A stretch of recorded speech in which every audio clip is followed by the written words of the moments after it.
कही जे नाची एवं आमोद प्रमोदर देवी पलटि जाइए। तेणु से प्रकृति कवि गंगाधर मेहर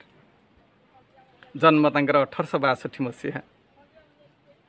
अधुना बरगड़ सेतेबेले अविभक्त संबलपुर जिला बरपाली ग्राम रे तांकर जन्म। तो आसीथिले से श्रावण पूर्णमी रे एवं गले मध्य पूर्णमी रे चैत्र पूर्णमी रे गले 1924 मसीह तांकर इहलीला संवरण हुए। कवि गंगाधर मेहर जने अति दुस्थ एवं आर्थिक सीमारेखा तले थिबा जने दरिद्र परिवार तंती जाति थिले तंती पाठ मात्र पंचम श्रेणी किंतु उद्यम निष्ठा अध्यवसाय एवं भाषा एवं देशमातृका प्रति थिबा प्रगाढ़ अनुराग श्रद्धा भक्ति तांको आज एते विराट कवित्वर आसन रे आसीन करिछि। गंगाधर मेहरंकर सही हाथ जे तंत्र चालना करिछि सही हाथ मध्य ग्रंथ रचना करिछि। कालजयी ग्रंथ रचना करिछन्ति। सही हाथ रे लिखिछन्ति मातृभूमि मातृभाषा रे ममता जाहृदे जनमी नाही ताको जबे ज्ञानी गण रे गणिबा अज्ञान रहिबे काहीं। सही हाथ रे से लिखिछन्ति जीवन एवं जीवन केते मधुमय विश्व केते मधुमय से अम्य अमृत बोला पदमान से लिखिछन्ति एवं गाइछन्ति मुक्त कंठरे गाइछन्ति विश्व देख मधुमय रे जीवन विश्व देख मधुमय विश्व देख मधुमय रे जीवन विश्व देख मधुमय मधुर झरण करिब हरण मधुर झरण करिब हरण तो पाप मरण भय रे जीवन विश्व देख मधुमय। तेणु एमिति केवल एतिकी नुह तांको रचित अनेक ग्रंथ जहाँ ओडिया साहित्य पई अमूल्य निधि। तन्मध्यरे से लिखिछन्ति जे ओडिया भाषा कहीं समग्र भारतर जदि आम श्रेष्ठ ग्रंथ भाव में विवेचित करिबा महाकाव्य भाव में नबा से महाकाव्य तपस्विनी एवं तपस्विनी व्यतीत से लिखिछन्ति प्रणय बल्लरी। जो प्रणय बल्लरी कथावस्तु हेउछि महाकवि कालिदासंकर अभिज्ञान शाकुंतलम नाटकर कथावस्तु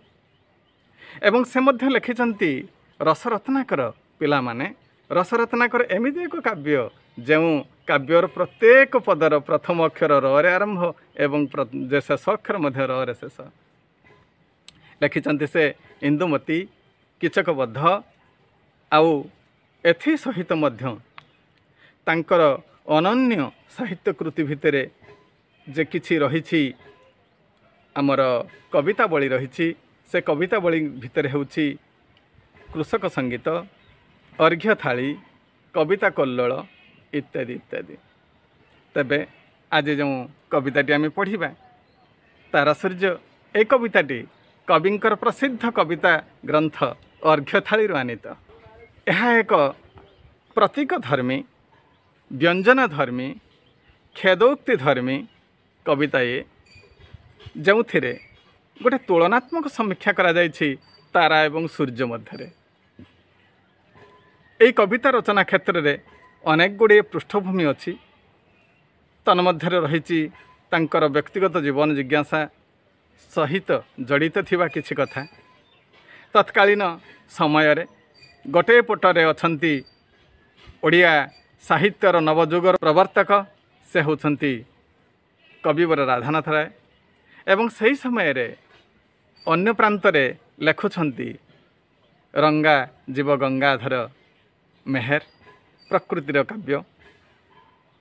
ଏବଂ ଦୁଇ ଜଣଙ୍କ ଭିତରେ ପାର୍ଥକ୍ୟ ହେଉଛି ଏଇଆ,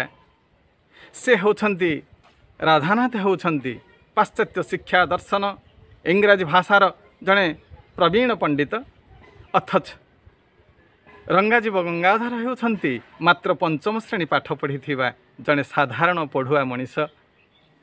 ତାଙ୍କର ପାଣ୍ଡିତ୍ୟ ନାହିଁ ଇଂରାଜୀ ଭାଷାରେ ପାଶ୍ଚାତ୍ୟ ଦର୍ଶନରେ, କିନ୍ତୁ ପାଣ୍ଡିତ୍ୟ ଅଛି ଆମର ପ୍ରାଚ୍ୟ ସଂସ୍କୃତି, ଆମ ବେଦ ବେଦାନ୍ତ ଉପନିଷଦ ଏବଂ ଅନ୍ୟାନ୍ୟ ପ୍ରାଚୀନ ଗ୍ରନ୍ଥ ଏସବୁଥିରେ ଅଛି ତାଙ୍କର ବିଦ୍ବତ୍ତା ଅଛି, ପାଣ୍ଡିତ୍ୟ ଅଛି, ସଂଗ୍ରହ ଅଛି, ଅନୁଧ୍ୟାନ ଅଛି, ଅନୁସନ୍ଧାନ ଅଛି, ଗବେଷଣା ଅଛି, ଏଷଣା ଅଛି। ତେବେ ଏହି ଦୁଇ ବ୍ୟକ୍ତି ସେ ସମୟରେ ଓଡ଼ିଆ ସାହିତ୍ୟ ଜଗତରେ ଆଲୋଡ଼ନ ସୃଷ୍ଟି କରୁଥିଲେ। ଉଭୟଙ୍କର ମଧ୍ୟ କିଛି ସମର୍ଥକ ଥିଲେ, ସ୍ତାବକ ଥିଲେ। ଉଭୟଙ୍କ ଭିତରେ ମଧ୍ୟ ପାରସ୍ପରିକ କିଛି ମୃଦୁ ସମାଲୋଚନା ସେ ସମୟରେ ପ୍ରକାଶିତ ହେଉଥାଏ। ଏବଂ ଯେଉଁମାନେ ରାଧାନାଥ ପ୍ରେମୀ ସେମାନେ ସେତେବେଳେ ଗଙ୍ଗାଧରଙ୍କର ସାହିତ୍ୟକୁ ପ୍ରାଚୀନପନ୍ଥୀ ସାହିତ୍ୟ ବୋଲି କହି ସମାଲୋଚନା କରୁଥିଲେ। ମନ ଭିତରେ ଅତ୍ୟନ୍ତ କ୍ଷୋଭ ସୃଷ୍ଟି ହେଉଥିଲା ଗଙ୍ଗାଧରଙ୍କର। ହୁଏତ ତାହାର କିଛିଟା ପ୍ରଭାବ ମଧ୍ୟ ଏ କବିତାରେ ଅଛି। ଆଉ ଗୋଟିଏ ପୃଷ୍ଠଭୂମି ହେଉଛି କବିତାର କ'ଣ ନା, ସେତେବେଳେ ଘୋର ତମସାଚ୍ଛନ୍ନ ହେଉଛି ଜାତୀୟ ଜୀବନ। ଭାରତ ସେତେବେଳେ ପରାଧୀନତାର ଶିକଳିରେ ବନ୍ଧା ହୋଇଛି ତାର ହସ୍ତପଦ। ତେଣୁ ଗୋଟିଏ ପରାଧୀନ ଜାତି କିପରି ଭାବରେ ମୁକ୍ତିକାମୀ ହେବ, କିପରି ଭାବରେ ସଂଗ୍ରାମକୁ ନିଜର ସାଧନା ଏବଂ ନିଜର ଆସ୍ପୃହା ଭାବରେ ଚେତନାର ସ୍ଥାନ ଦେବ, ସେ କେମିତି ସ୍ଥାଣୁ ପାଲଟି ନଯିବ, ସ୍ଥବିର ପାଲଟି ନଯିବ। ତେଣୁ ଏକ ଐତିହ୍ୟ ସମ୍ପନ୍ନ ଜାତିକୁ ତାର ପୂର୍ବର ଇତିହାସ ମନେ ପକାଇଦେବା, ପୂର୍ବସୂରୀମାନଙ୍କର ଯେଉଁ ସାମର୍ଥ୍ୟ ଥିଲା, ସାହସ ଥିଲା, ଦକ୍ଷତା ଥିଲା, ବୀରତ୍ୱ ଥିଲା, ସୁରତ୍ୱ ଥିଲା, ତାକୁ ମଧ୍ୟ ମନେ ପକାଇଦେବା ପରିପ୍ରେକ୍ଷୀରେ ଏ କବିତା ମଧ୍ୟ ଆଉ ଏକ ପ୍ରକାର ପୃଷ୍ଠଭୂମି ସଂଗ୍ରହ କରିଛି। ଆଉ ସବୁଠାରୁ ଉଲ୍ଲେଖନୀୟ ପୃଷ୍ଠଭୂମି ହେଉଛି କ'ଣ ନା, ସେତେବେଳେ ଇଂରେଜମାନେ ଏ ମାଟିକୁ ଅକ୍ତିଆର କରିଥିଲେ, ଆମକୁ ଶାସନ କରୁଥିଲେ, ନିଜକୁ ନିଜେ ସୂର୍ଯ୍ୟ ବୋଲି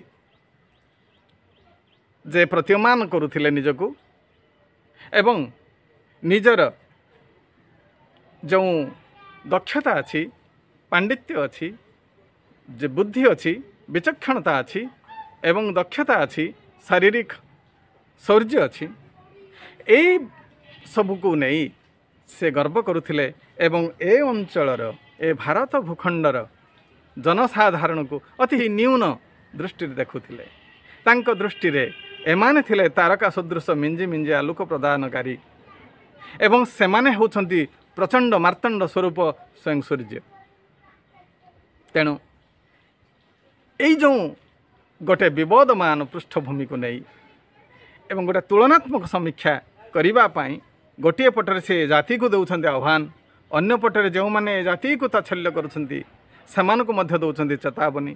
ଏବଂ ଆଉ ଗୋଟିଏ ପ୍ରଜାତିର ମଣିଷ ଏଇଠି ମଧ୍ୟ ଅଛନ୍ତି ଯେଉଁମାନେ ଇଂରେଜମାନଙ୍କର ପଦଲେହନ କରିବା ପାଇଁ ମଧ୍ୟ ସଦା ତତ୍ପର ଅଛନ୍ତି। ନିଜର ସ୍ୱାର୍ଥ ପାଇଁ, ନିଜର ସୁବିଧା ପାଇଁ ସେମାନେ ମଧ୍ୟ ଇଂରେଜ ଶାସନକୁ ସମାଲୋଚନା କରିବା ପରିବର୍ତ୍ତେ ସେମାନଙ୍କୁ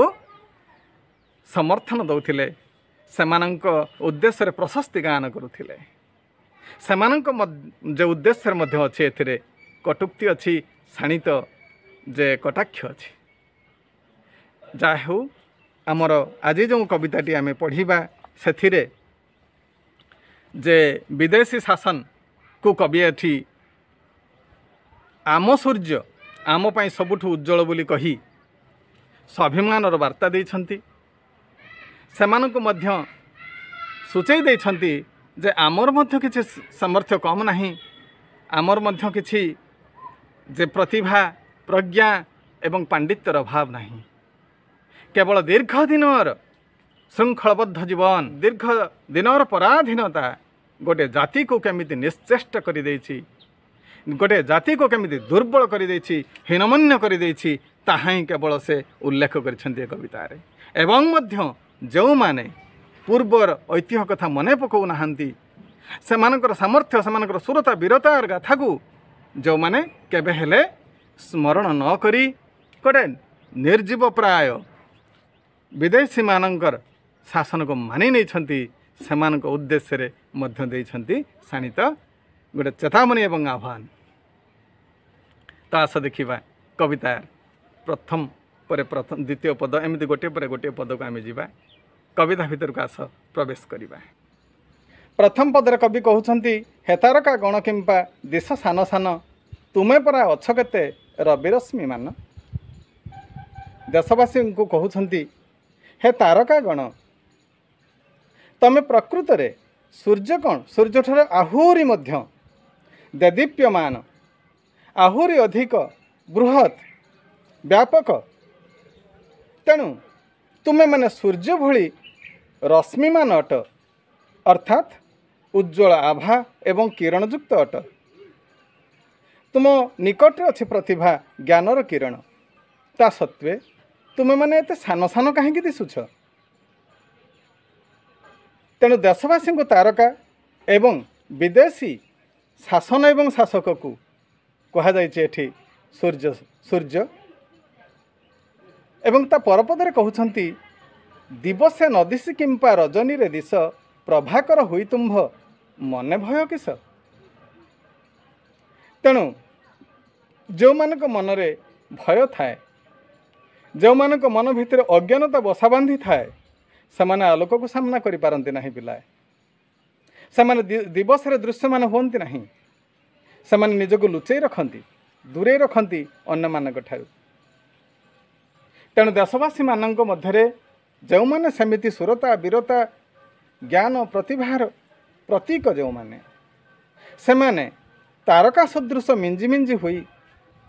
ଦୂରରେ ଦୂରବର୍ତ୍ତୀ ଆକାଶ ଭିତରେ ଯେ ସ୍ଥାନିତ ହେବା କବିଙ୍କ ପାଇଁ ସ୍ପୃହଣୀୟ ହୋଇ ନାହିଁ। ତେଣୁ ସେ କହୁଛନ୍ତି, ଦିବସରେ କିମ୍ବା ତମେ ନଦିଶ, କାହିଁକି ସେଇ ଅସୂର୍ଯ୍ୟ ଅନ୍ଧକାରରେ ଆଚ୍ଛନ୍ନ ହୋଇଥିବା ଆକାଶ ଭିତରେ କାହିଁ ଏକ ଦୂରବର୍ତ୍ତୀ ଯେ ନଭମଣ୍ଡଳରେ ତୁମେ ଦେଖି ଦେଖି କରୁଛ? ତୁମେ ଯେ ପ୍ରଭା ଅଛି, ତୁମର ପ୍ରଭା କର ତୁମେ, ଏବଂ ତୁମର ମଧ୍ୟ ପ୍ରତିଭାର କିରଣ ଅଛି, ତୁମେ ରବିରଶ୍ମି ମାନ। ତେଣୁ ତୁମକୁ ନିଜର ସ୍ୱରୂପ ପ୍ରଦର୍ଶନ କରିବାକୁ ପଡ଼ିବ। ଜାଣିଲି ଜାଣିଲି ତୁମେ ସୂର୍ଯ୍ୟ ଅଟ ସତ, ଆଲୋକିତ କରୁଅଛ ନିଜର ଜଗତ। କବି କହୁଛନ୍ତି, ମୋର ହୃଦବୋଧ ହେଉଛି, ମୁଁ ନିଶ୍ଚୟ ଜାଣୁଛି ତୁମେମାନେ ସମସ୍ତେ ଗୋଟିଏ ଗୋଟିଏ ସୂର୍ଯ୍ୟ, କିନ୍ତୁ ସୂର୍ଯ୍ୟ ହୋଇଥିବା ସତ୍ତ୍ୱେ ତୁମର ନିଜର ଜ୍ଞାନ ଅଛି, ପ୍ରତିଭା ଅଛି, ପାଣ୍ଡିତ୍ୟ ଅଛି, କିନ୍ତୁ ସେ ସବୁକୁ ତୁମେ କେବଳ ନିଜର ଇଲାକା ଭିତରେ, ନିଜର ପରିସର ଭିତରେ ଏବଂ ନିଜର ସ୍ୱାର୍ଥ ପାଇଁ କେବଳ ତାକୁ ବ୍ୟବହାର କରୁଛ, ବିନିଯୋଗ କରୁଛ। ତେଣୁ ତୁମେ ଯେତେବେଳେ ସେଇ ପ୍ରତିଭାକୁ, ଜ୍ଞାନକୁ ଏବଂ ତୁମର ପ୍ରଜ୍ଞାକୁ ଜଗତର ହିତ ପାଇଁ, ଦେଶ ଦେଶର ଉନ୍ନତି ପାଇଁ ବ୍ୟବହାର କରିବ, ସେତେବେଳେ ତୁମେ ଜନତାର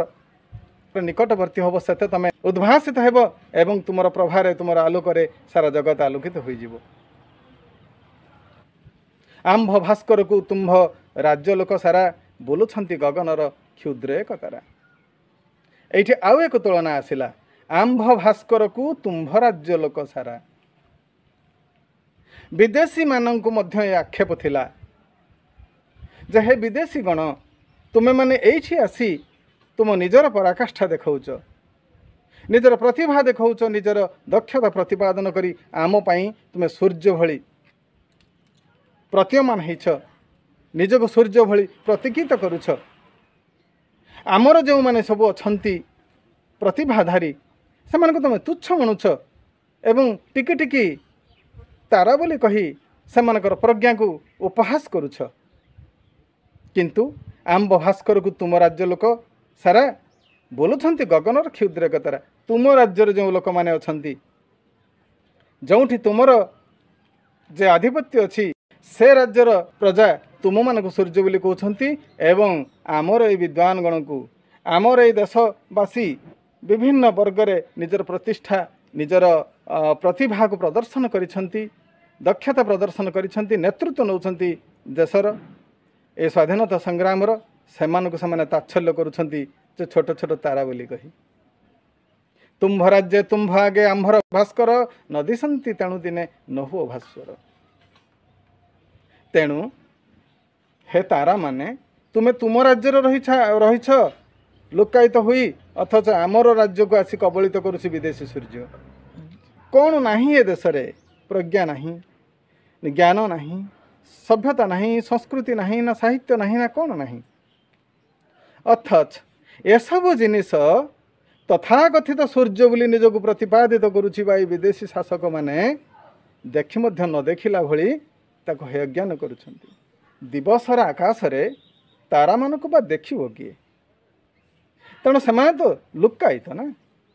तेणु तुम मैंने आज दृश्यमान हेउना हो कहीं तुम्हें जानी शुणी रात्रि आकाश को वरण कर नहीं तमें भास्वर हो पारुना उज्ज्वल ज्योतिष्क भली प्रतीयमान होना प्रतिबिंबित होना प्रतिफलित होना यही सूर्यर आलोक जहाँ को जेमंत दिशे तेमंत से भासे से कथारे महतंक कि जाए कि आसे यह सत्य हुए तो आज तम भितर एक स्वाभिमान अभिमान को रूपांतरित होइछि जेहेतु तुमर ज्ञान को तुमर गरिमा को तुमर प्रतिभा को ए राज्यर अगणित जनता स्वीकृति दौना स्वीकार करूना एवं ताहाकु सेमाने कायमन वाक्य मानि नेउना से तुम मन भितर गुमान अच्छी तुम मन भितर स्वाभिमान एक प्रकार क्षोभ सृष्टि करिछि खेद सृष्टि करिछि किंतु महत लोक माने निंदा किंबा प्रशंसा एहाठार दूर थांती तांको पई निंदा जतिके माने रखी थाए प्रशंसा भी सेतिके माने रखी थाए किए कौन कहला किए भल कहला कि खराब कहला के सुंदर कहला कि असुंदर कहला के सार्थक कहला कि निरर्थक कहला एसबू कथार महत लोक मैंने कान पुरांती नहीं तेणु तुम्हें मैंने जदि कतिपय लोक मान कथा को शुणब निंदा को शुणब समालोचना को शुणब कटुक्ति को शुणब ताहले तुम्हें महत बोली निजक प्रतिपादित करिबो केमिति तुम्भ राज्य दियो तुम्भे प्रचुर किरण तेणु सही ठारे थिबो तुम्भर विपण। तेणु हे प्रतिभावंत हे पूर्व सूरींकर उपयुक्त दायाद हे मो देशर जातिर कर्णधार माने विपद आपद समय रे तुम यदि तुमर प्रतिभा को परिस्फुट न करेब प्रतिपादित न करिब प्रमाणित न करिब ताहले तुम प्रतिभावंत बोली किपरि परिगणित हेब। तुम निज राज्य रे रही निज परिसर भितर निजर पांडित्य को तुम प्रदर्शन करिले किछ लाभ हेब नाही। देश विदेश को जाई तुमर जुक्ति देखा तुमर उर्वर मस्तिष्क जो अच्छी ज्ञान अच्छी विज्ञता अच्छी प्रज्ञा अच्छी ताकू तुम से निकट में पहुँचाओ एवं प्रमाणित कर जे तुम्हें मध्य काहाठारु कम नुह न्यून नुह हेई पारे तुमको आज कहते तारका बोली किंतु तारका तो एक नक्षत्र सूर्य एक नक्षत्र भली तारका भी एक नक्षत्र केवल दूरतम अवस्थान जो सेमानंकर अस्तित्व आज क्षुद्र देखा जाउछि किंतु सूर्य जेहेतु निकटवर्ती हो जाइछि आवृत करी रखिछि राज्य को तेणु प्रजा आगे से निजक प्रतिपादित कर सुजोग जेहेतु पाई से निजक सूर्य बोली प्रमाणित करुछि तेणु प्रजा चिंता चेतना बाहरी जाइथिबारु तमे माने मिंजी मिंजी क्षुद्र आकाश से क्षुद्र तारका भाया प्रतीयमान हो तेणु तुम राज्य रही जेते सेठी रविपण देखैले सूर्य बोलिक निजक डिंडिम पिटिले निजर ज्ञानर प्रतिभार प्रज्ञार से किसी लाभ हेब नहीं। जगत को देखा पड़ो तुम प्रतिभा प्रमाणित करने को पड़ो तुम दक्षता तुम्भे जते बड़ हेले आंभर कि लाभ आंभ तमन आसवा नहीं तो प्रभाव ए पदे पुणी पुनश्च फेरी से विदेशी शासक मान प्रति हे विदेशी शासक गण आम आगे तुम्हें रविपण देखाऊच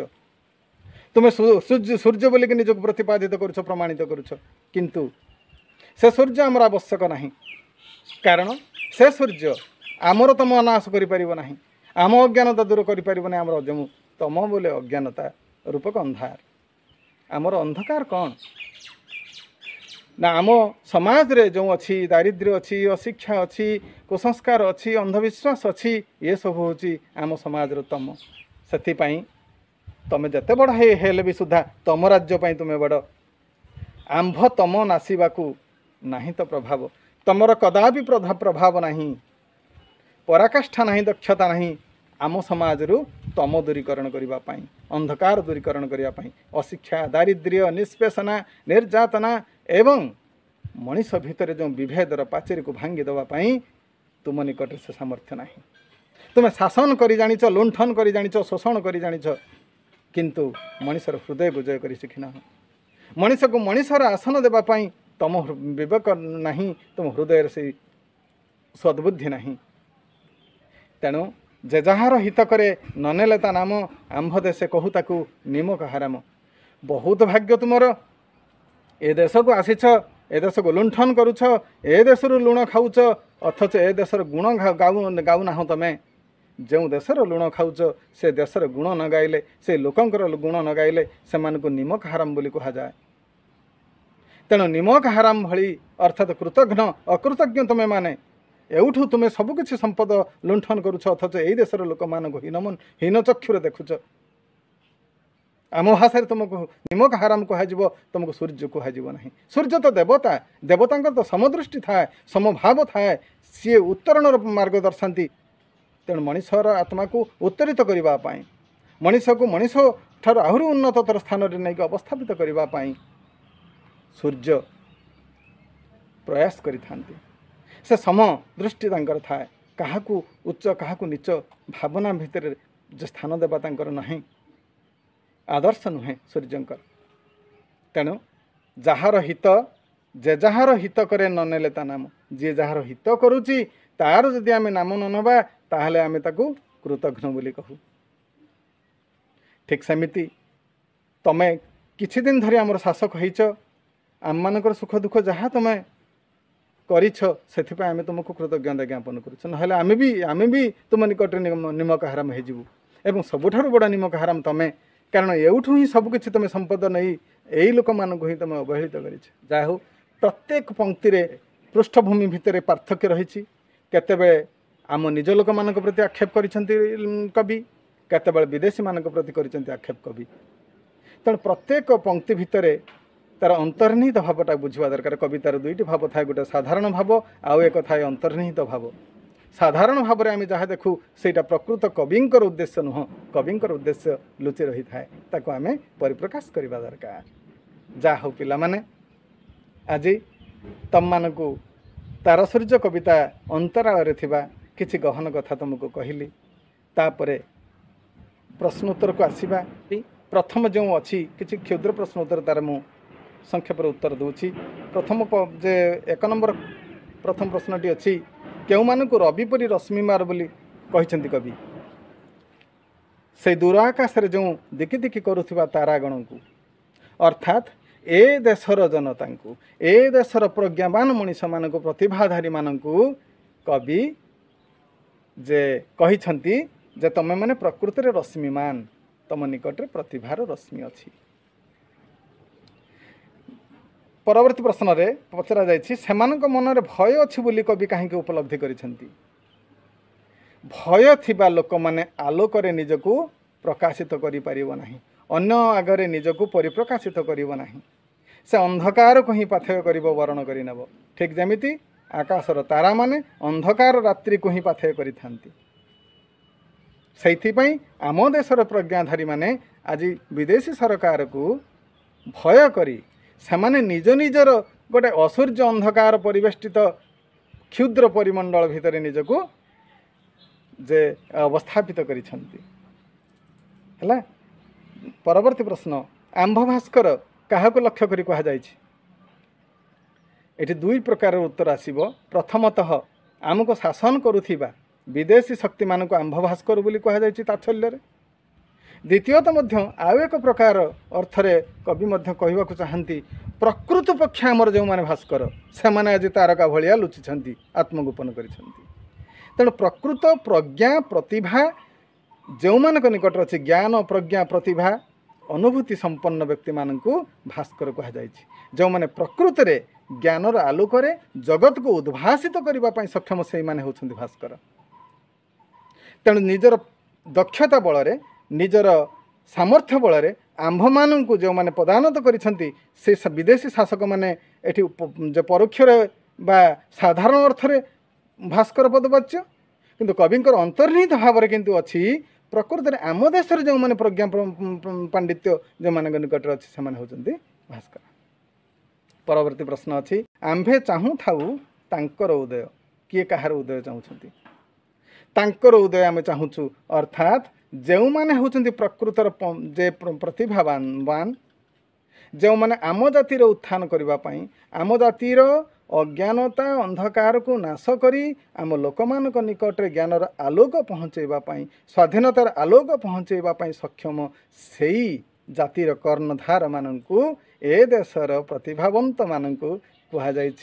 जे से माने उदय हवा उचित से माने से असूर्य अंधकार भितर न रही आसंतु पूर्व दिगरे उदय उदय हुई आसंतु प्राच्य आकाश रे प्राच्यर भूखंडर जो सर्वश्रेष्ठ देश भारतवर्ष तार आकाश रे आज जे पराधीनतार कला बादल घेरी से कला बादल को जे दूरेई से जो सूर्य रूप से उदीयमान होगाकू से जे कवि आह्वान देते आंभे चाहू था अर्थात कवि कहते आंभे चाहूँ जे तांकर अर्थात सही देशवासी समस्त आशा आउ आश्वासन केन्द्र